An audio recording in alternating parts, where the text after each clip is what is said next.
Guys, Andrew here and welcome back to AppIQ, and in this video I'm going to show you how to control the access of your microphone, right? So go ahead and swipe up and go to your settings, scroll down to security and privacy, tap on that.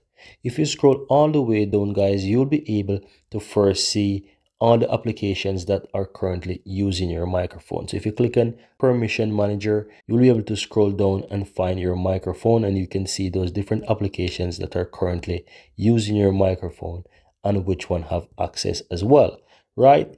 Now you can also scroll down a bit to where you have additional privacy control. If you click on that, you'll be able to see if your microphone access is enabled or not. And as it says there from the description, allow apps to use the microphone if they have the appropriate permission. So if you toggle this off, then they will not be able to use it. But if you want to ensure that if you want to turn this on, then those applications which I just showed you under the app permissions, they will be able to use the microphone if they have the appropriate permissions. That's how you can easily go ahead, guys, and enable or disable microphone access to various apps on your Android or Samsung Galaxy phone.